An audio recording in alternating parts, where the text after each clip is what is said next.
personality traits, and the perception of learning.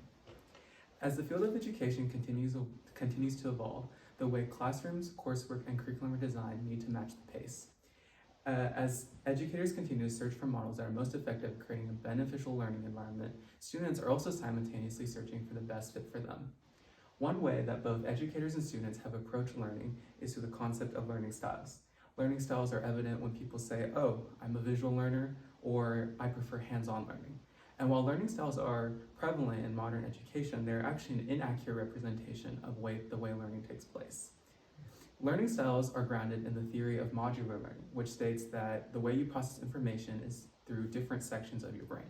And this modular theory is grounded in Gardner's multiple intelligences theory, which states that learning and processing of information takes place through 8 main methods that are bodily, visually, audibly, verbally, interpersonally, intrapersonally, and naturalistically. While Gardner's multiple intelligences theory was accepted for a long period of time, due to lack of empirical evidence to support the theory and the overturning of the modular brain model in favor of a model stating that you learn and process information with your entire brain, Gardner's theory was eventually overturned as well.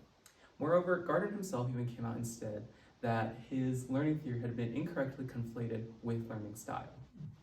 With the overturning of Gardner's multiple intelligence theory, a new learning theories model arose that is centered around 5 different learning theories themselves. The 5 major learning theories are as follows. The first is behaviorism, which is the classical conditioning inside of a classroom. It utilizes external stimuli to condition a student to act or not act in a certain way. Eventually, over time, a student won't need to be told what is correct, they'll simply do what is correct. The second theory is cognitivism, which relies on student-teacher connection to form better understanding of knowledge. Through student-teacher discussion, the brain will process the information better, and students will have a better understanding through conversation. The third theory is connectivism, which, as the name suggests, is built on connection. It kind of explains how learning takes place in such a digital world. It states that all the information you could possibly ever know is already out there. You just need to find it. And it relies on the student finding it themselves through devices like the internet or libraries. The fourth theory is humanism, which is the most student autonomous theory. It is more prevalent in upper level education like medical schools, where the teacher serves as just a teacher. The student themselves must have the drive to find the knowledge they need. And the fifth theory is constructivism, which is built on past experiences to gain new experiences.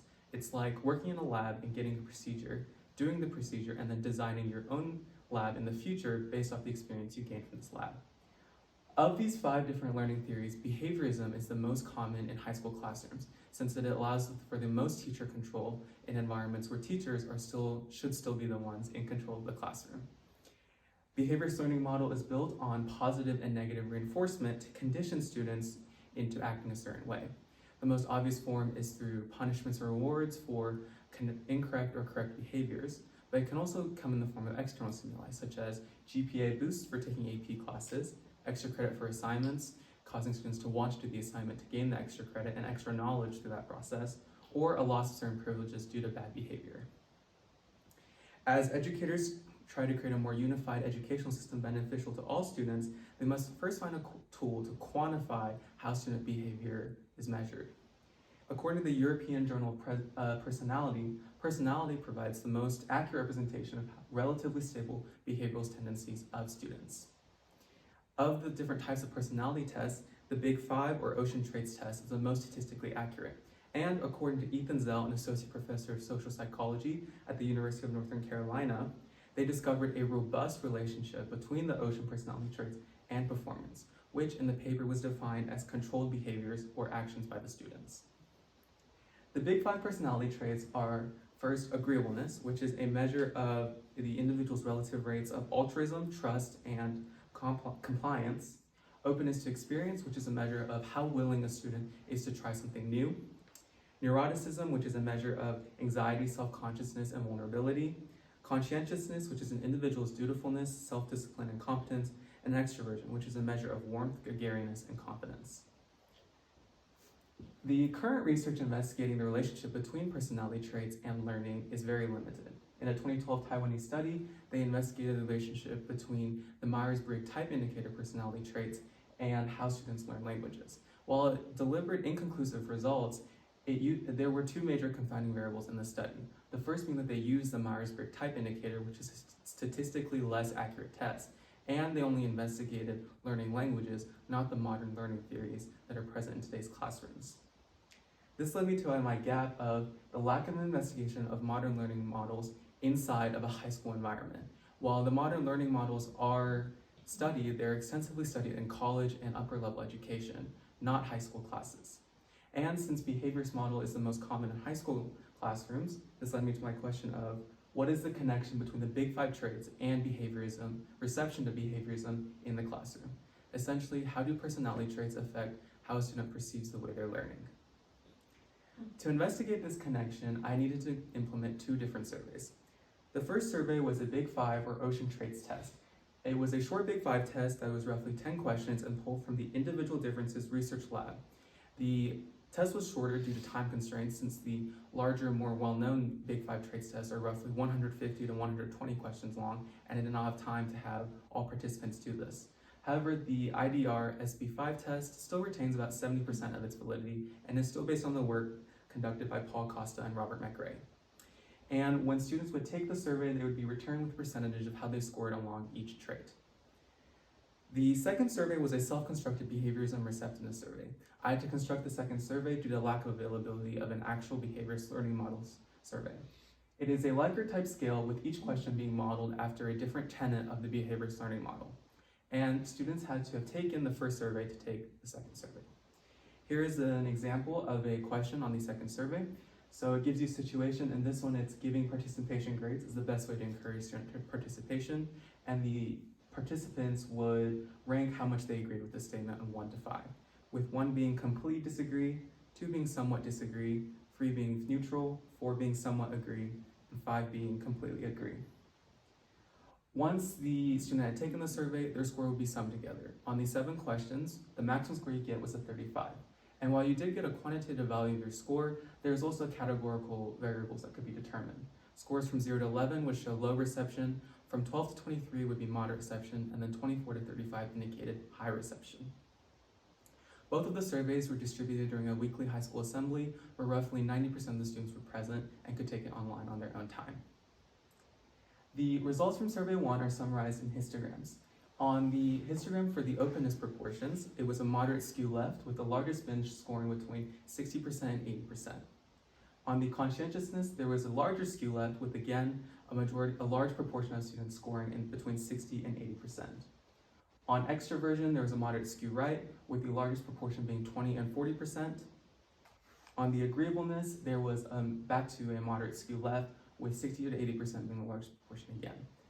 And on neuroticism, there were actually 2 peaks between 20 and 40% and 60 and 80%. Across all 5 distributions, there was clearly a diverse sample with students scoring between 0 and 100%, allowing for me to obtain results from all different types of personality traits and all different levels of those personality traits. For survey 2, the results are a little less diverse, with no students scoring below 10 and no students scoring above 30. The median value from this data set was 16, which falls right in the middle of the moderate score range, and there's a standard deviation of 3.05, which means that to get to the high receptiveness category, there would need to be 2.5 standard deviations extra, indicating that a very large majority of students scored within the moderate score range category. To analyze the correlation between the 2 variables, I did a least squared regression line analysis, with the x-axis being the score from survey 2, the receptiveness to behaviorism, and the y-axis being the score from survey 1, which was the personality test. An LSRL analysis was chosen over chi-squared testing because I was able to quantify the categorical values, eliminating the need for a chi-squared analysis. Here's the plot of the LSRL for the openness scores. The trend line is drawn, and the R-squared value from this trend line is 0.065. On the conscientiousness scale, it is 0.001. On the extroversion scale, it's 0.003. On the agreeableness scale, it is 0.002, and on the neuroticism scale, it's 0.001. Across all 5 values, all R-squared values were below 0.07. This indicates that there is virtually no statistical correlation between the 2 variables. As to even have a fair correlation, they would need a minimum value of 0.6, and my values did not even reach 0.1. This indicates that there is virtually no statistical connection between the Big 5/Ocean personality traits and a student's receptiveness to behaviorism in the classroom. Before discussing the implications that this study has, two main limitations must first be addressed. The first limitation is the sample size of the study. Of the around 100 students present during the school assembly, only 49 responded to the first survey. And of those 49, only 33 returned to take the second survey. This smaller sample size yielded a less diverse group of responses as seen in survey 2, where the overwhelming majority of students scored in the moderate range category, decreasing the diversity of the sample. A second limitation was the field testing of the second survey. Due to the time constraints and no availability of an actual survey measuring the receptiveness of behaviorism, the questions on the second survey could not be field tested to determine if there are any confounding variables in the questions themselves. This could potentially have skewed some of the results from the second survey. To address these two limitations, I suggest further research pulling data from a larger population, increasing the time of the study, and increasing the number of samples that the survey utilizes. This way, I can pull data from a more diverse group of people, hopefully obtaining more diverse results and eliminating the confounding variables that may inherently exist inside of the survey itself. Now, while the statistical results from this survey were rather inconclusive, that does not mean there are no implications to the entire study in a broader context as a whole. The two main educational implications first involves the no marginalization. Across all 5 ocean personality traits, the seemingly random distribution of scores of personality versus receptiveness to behaviorism indicates that no particular personality trait or lack of a personality trait is discriminated against by behaviorism. The random distribution indicates that a student could be completely introverted but still be highly receptive to behaviorism, meaning that the behaviorist learning model does not select or not select for a student that has a certain trait or does not have a certain trait. Moreover, the results from the second survey of a large proportion of students scoring the moderate category indicate the potential existence of a mixed model theory. The mixed model theory would potentially indicate that students prefer a mixture of different learning models, such as mixing humanism with behaviorism or cognitivism with connectivism to create a better learning environment for them. Further research should be conducted investigating what happens when multiple models are mixed together in one classroom environment to determine how receptive students are to that mixed model. While this study did address the gap of what the connection is between personality traits and behaviorism and learning models in the classroom, it implored a further takeaway that potentially better models could exist out there. Students could potentially have a better learning environment if more research is conducted investigating how modern learning theories can be combined together to create a new classroom for students. Through this, educators and students can come together and form a more symbiotic classroom environment that helps everyone in the future. Thank you. Thanks. Okay, Matthew, we have a few questions about your research process. Starting off with, how did the choices you made when designing or implementing your research method impact your research process? Well, since I chose to do 2 different surveys, I would need the entire school or a very large proportion of the school to be present to not only explain the survey to them, but also have them take the survey, because I would need to give them the background information and have them fill out the ethical consent form to have their data utilized in the study. So since I chose to do 2 surveys, I needed to make sure I also planned out the time in which students could come and take the survey themselves. How did the limitations of your method or data influence your new understanding? Well, as I discussed, the limitations being the small sample size and lack of field testing, while they did still provide me with usable research and findings, they decreased my confidence in my answers just a bit, since there could potentially have been some variables that I could not account for in the questions themselves. And so while I was confident in my answers, I feel that the limitations made me a little less confident in what could have been. Think back to the initial curiosity that sparked your inquiry.